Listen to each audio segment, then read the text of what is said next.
You're listening to Talking Law, the podcast where business owners just like you discover how to avoid legal landmines and build value using smart legal tips.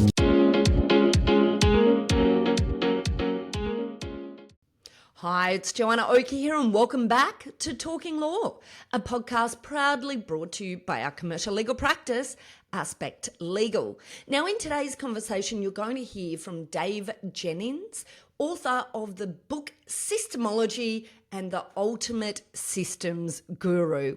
In this episode, we explore the intersection of legal and systems, the role that well-designed systems and processes play in achieving growth and enabling scalability that's going to create solid foundations for stable growth and one that ultimately creates a saleable business. So without further ado, let's dive into our discussion with Dave. Dave, can I just say a huge thank you for coming on to our show today? My pleasure. I love talking about systems, so it's just as much of a pleasure for me. Oh, do you know what? I love talking about systems as well, and that's why I feel like you and I could talk for 100 years about all of these topics. But I come from the fundamental, I've always had a fundamental belief in systems. I've read, I guess as most business owners have, the E-Myth many years ago. And when I read it, I was just like, oh my God, this is the path forward. And one of the things that I feel so fundamentally is lawyers as a whole view documents, right? Someone says, I need a terms and conditions in my business, whatever. I'll go to my lawyer and get the terms and conditions. And what they get delivered is this document, right? But what they don't get is the concept that a document in and of itself is not going to stop a dispute. It's the systems that they put in place around the document. So everything that we do is nothing without systems in relation to the way that they flow through in an organisation. And so I just think your role, and if I think that from a legal perspective, then I know, and the truth is that it's every single division of the business, isn't it, that is elevated by brilliant systems or constrained by the lack of them. 100%. One of the metaphors I use, which I think helps to make that really clear, is if you think of the human system and compare that to, let's say, the business system, like if they're both systems. Now, when you think about the human body, what happens if one of your subsystems isn't working very well? The endocrine system, skeletal system, respiratory system, if one of those systems fails, it brings down the overall health of the whole body. And it's the same in your business. So you've got certain subsystems like marketing and sales and operations and finance. And if some of those subsystems fail, it actually brings the overall health down of the whole business. So systems are the fundamental building blocks of great business, and all problems within business can be traced back to your systems. So you want to get very good at understanding and thinking about your business through that lens, and it actually makes your business much easier to work on. If you don't have enough leads, you've got some lead generation systems you need to put in place. If you're having cash flow issues, you might want to tighten up your financial systems. So it becomes a game that is much easier to win when you think about it that way. I love that way to think about it. What a brilliant way to think about it. But systems as a whole, you and I could rub it on about it for years, but business owners, I feel like their reaction to talking about systems is, oh my God, that sounds like a lot of work. And where do I even start? Yeah. Is that do you feel like that's the common reaction of business owners to the concept of a system? Yeah, I think so. One thing that happened for me is something changed in my brain where it's not that I love documenting systems and processes. Far from it. I'm not that guy who likes to write out the checklists or have a detailed process. As a business owner, I actually fell in love with the result of what the systems bring. It's not the creation of them. So that's a good first stepping stone for a lot of business owners, is to fall in love with the result. And then it doesn't necessarily have to be you, the business owner, that is doing all of the documentation, and you might have someone in your team who is the right fit for that. And the business owner is quite often not the best person on the team to be documenting process. So you don't have to be that way wired to start building a systems-driven business, but you want to respect and appreciate and value them, and that way you can lead by example for the team, and you can say, we're putting time, energy and money towards making this happen because it's important, and you as the business owner are not above the rules. Like, you also follow the process because you understand what the outcome is that you're working towards. Follow the process. I feel like that's a really insightful comment as well, because it's not just about creating them, it's also then about following them as well, don't you think? I personally think that's where a lot of systems fall down. Sometimes you can have great systems that are created, but it's the discipline organisationally to follow systems. Yeah, is that what? Definitely. One of the first things that we do is we make sure that you've got the process documented, and then you want to have it stored somewhere so it's very clear who is doing what by when. So at least then there's no confusion and no wiggle room for someone to say, oh yeah, but I didn't know, or oh, that wasn't explained to me, so I didn't understand that was the process. You need to remove those opportunities to wiggle out of why someone didn't follow the process. But then beyond that, yeah, it is a matter of building a systems culture and getting into the habit of following it and holding people accountable and having a transparent organization. And a lot of the challenges business owners have initially stem from existing team members that may have been with you for a long time that haven't been trained on this way of doing things. But once you get this in place and you start adding new team members, and that's all they've ever known is this system and this way, and that's just how we do it here, it actually gets much easier. So there is a bit of resistance and a hurdle that you need to overcome at the start. Just understand that does get easier once you get going, and you just need to build up the evidence and proof for you and your team that you are a systems-driven business. You have a process and a way of doing things. You talk about it on team meetings. You celebrate system wins. Whenever there's a problem, you blame the system first. Like, all of this thinking helps you to get to a point where you have undeniable proof that you are a systems-driven business. But in the early days, you don't have any of that proof. You're just getting started, and the team might think, oh yes, the business owner will forget about this, and next week it'll be just back to business as usual.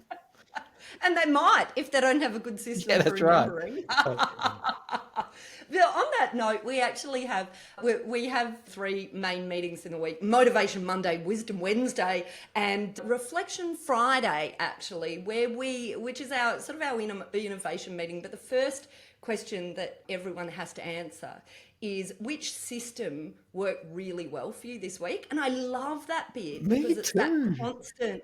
And do you know what, the team, I think they all thought I was weird when I started this, but I'm all about positive reinforcement of messages. And so everyone talking about this, and we've done it for maybe a year now, so everyone's so used to it. But they're always on the lookout for what are the systems that are working really well, and then share it between themselves. And I love that. Like, it is my favourite meeting of the week, because, and then the next question we ask is, where is the opportunity? What hasn't worked as well as we thought, either because of us or because of something external to us? And is there some sort of system answer to this? And I feel that, like, constantly asking those questions, even people who don't get it, over time, that focus I have seen, like, the team just constantly thinks in terms of system answers now, which is, and then that's when you've won, isn't it? When it's not just you thinking about it, it's the whole company thinking and coming up with and improving systems. Yeah. It is the holy grail, is when you start to hear the team go, that's just how we do it here. This is how we do things here. And I love the idea of having it in that weekly meeting, because you're just building up a habit and you're training your team to look for the positives and the wins that come from systemization, and then basically saying, and any of that pain you're having, that's because we don't have a system in place. So that is genius. You look for as many of those little things as possible, especially in the early days, and that's what helps to build the evidence and the proof for your team that, okay, yes, systems are important here, and I'm getting used to looking for it and thinking about it. And there's a range of things that you can do. Like, that works really well for existing teams. The other way to think about it also is to embed it into your recruitment and onboarding processes. So when you're recruiting, right up front, you're looking for systems-driven, transparent, accountable team members, and that is in your position description, and you're linking to 3 or 4 systems that might be related to their role. So you're projecting right up front, we are a systems-driven organization. These are the types of tasks that you're going to be doing. If you don't like that, don't apply.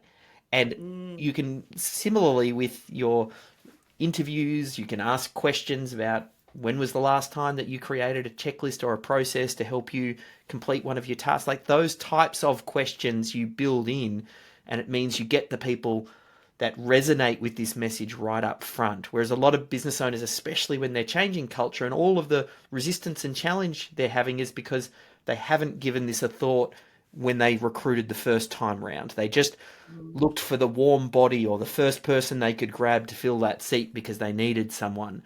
And oftentimes that lack of thought is what's making changing challenging.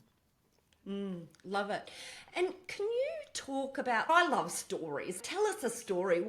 Have you worked with clients before where you've gone, okay, so they've had issues coming in, you work together with them, and then the outcome has been this sort of amazing organization? Yeah. I want to hear some of those examples of one that comes to mind. I just love it because of it's the punchline at the end. I'll save the punchline for you, but I remember working with a guy called Gary McMahon, and he runs a business called Ecosystem Solutions, and they're a bushfire management company. And initially it was him and a handful of team members, but he built up that practice as him being the guy because he had all of the training and understood how to analyze and prepare the appropriate proposals and reports, and he very much was the center cog. And he hadn't been on a holiday for 5 years since starting that business because he was just so firmly entrenched. And we went through the process of applying SYSTEMology to his business, which has a lot to do with extracting out best practice, getting that documented and organized in a central location, and then thinking about how some of those responsibilities can be passed off to team members. And he ended up going through that process, and long story short, took his first holiday in 5 years. And then when he was telling me the story, he said, and I think SYSTEMology saved my marriage. And I thought, wow, that needs to be on the book cover, SYSTEMology Saves Marriages, because he said he was so invested and so focused in on the business, and it was taking all of his energy that he didn't have enough time for the family. And that was a chance for him to realize, hey, I can create a little bit of space here.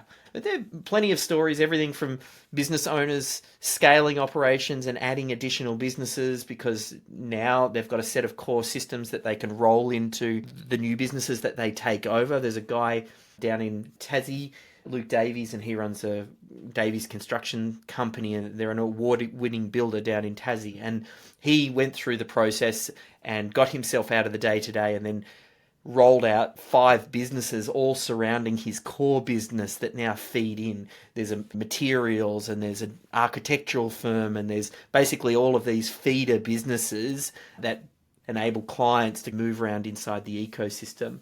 And then there's other ones like Jeanette Farron from Diggy Doggy Daycare that had a doggy daycare centre, and she was planning to exit, owned it for 13 years, systemized it, ended up selling to Petstock. And the thing that they cited, the 2 reasons they bought it, one was the financial performance, and the second was the systems, because they had a vision for attaching the doggy daycare centres and to their Petstock stores, and they saw Jeanette's systems as like the franchise prototype. So they said, well, we're going to buy that IP, and then they've started rolling out Diggy Doggy daycares as an attachment to pet stock. Different businesses and different business owners get different outcomes. Oftentimes it has a lot to do with what are they looking for, and then that will help to set the course for how systems will get them there. And where does a business owner start, Dave? Yes. This sounds fantastic, Yes. but holy hell, how do we just even get started? The first thing I get business owners to think about is if we can just deliver your core product or service without key person dependency, whether it's you, the business owner, or any other team member, that's really the best place to start, because most business owners don't have a picture in their head of their business working without them in it. So we need to prove to them that this is possible. So we pick a primary product or service, we map the linear journey that client and prospect goes through to receive that product or service, and then we generate the systems around that. And normally it's just the most probable outcome. We don't systemize everything. We just assume that everything's blue skies and rainbows and nothing goes wrong, and it's just this perfect path, and the client chooses blue widgets and they want this option, and because that is the most probable, and we just systemize that. And that is where you start. And then oftentimes inside that picture, there's a pain point, and you'll double down on the pain point. You might go, ooh, I can't get enough leads, or ooh, I know this always falls over because I'm the salesperson, and if I got so many leads, I can't sell them, and that's a problem. Or maybe the pain point is the delivery of the product or service, and you're like, ooh, I know whether consciously or subconsciously that selling more people equals pain, because then I actually have to do the work. And then that can cause business owners to almost self-sabotage. So within that critical client flow, I call it, we ask, where is the pain? And typically that's where you start. Love it. Love it. Starting at the pain, solving the pain, Yes. solving the pain. How often should systems be revisited? And should there be a system for when systems are revisited? Generally for me, I know there are certain things like ISO 9000 and where they have methodologies around, oh yes, annually, every 12 months, the system's got to be reviewed because that way we can tick this box. I'm more of the opinion that you want to build this culture that as things break, or if they're not quite working, that the first step is let's go to work on the system. So while it can be helpful sometimes to go, let's look at this every 12 months, my preference is to just build that culture of systems thinking and constantly working on it and adapting and looking for improvement. Love it. I completely agree. I'm with you 100%. And that's like the easier way as well, isn't it? Because I find creating systems in a vortex can be very difficult, but when you're actually on it, when something triggers you, it's almost like you've got it's like a flow state with systems that I think where it works best. And it's more obvious because you're trying to solve for a particular use case. Sometimes if you're reviewing a system at a later stage and you're not thinking through the lens of that system being applied or used right now, it's much harder to try and solve or improve or optimize. Whereas if you go, oh yes, I'm working with this client, Jenny, she's at this particular company and this is what she's looking for. Okay, great. And this is the system I'm following and it broke here. Then you can go, what's going to be best for Jenny? Okay, I'm going to make the change based on this scenario. And that's infinitely easier to work with. Love it. Okay. Look, Dave, what a fantastic discussion. I love what you do, and I love your book. Why don't you tell our listeners all about your book and how they can get a copy? Yeah, best place to head is just over to Amazon. If you're listening to this right now, because you're probably a podcast type person, there is the audio book, so you'll see the link on Amazon over to Audible. It's called SYSTEMology. If you're watching, you'll see it. If you're not, you'll hear the name SYSTEMology. Just, go to Amazon and look for that. The book is just how to go from I don't really have any systems and processes in place to I've got the minimum number of systems required to run your business. And how do you build a bit of a systems culture? It's my system for systemizing a business, and that's a great place to start. No, I love it. I love it. We'll put links in the show notes. And is there any sort of parting ideas or any other ways that, our listeners should engage with you to find out more about systems? Yeah. Look, the book is useful and complete. And then if you want to follow the rabbit hole, just go to SYSTEMology.com. There's links to additional YouTube videos and extra resources to help you moving. The main thing really is I'm here to inspire business owners to build good, solid systems and processes. I know you can do it, and it has a tremendous impact.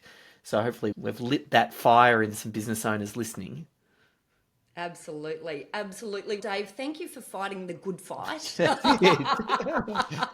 And I really, truly, honestly hope every single one of our listeners goes and grabs a copy of your book and goes down the system rabbit hole, because I just think every business is so much better for it. And actually, we've got a great episode where we talk about why great systems in a business lead to the likelihood of a far greater exit as well. So if you haven't heard that, check out the show notes and we'll link right through to our episode where Dave and I discuss systems for exit. Dave, thank you so much for coming on to the show today. My pleasure. Well, that's it for today's deep dive with systems guru Dave Jenyns. We covered everything from business ownership, the buying, growing, selling journey, and why it's so applicable to SMEs that are scaling. Our chat takes quite a few twists and turns and hopefully gave you plenty of food for thought. Well, we hope you enjoyed this episode, and if you did, be sure to subscribe. Tune in next time for the best practices, tips and tricks. See you next time on Talking Law, a podcast proudly brought to you by our commercial legal practice, Aspect Legal. See you next time. Bye. Thanks for listening to Talking Law. Tune in next time for more smart legal tips and tricks to keep you clear of those legal landmines. If you want to get a download of today's show notes, head over to talkinglaw.com.au.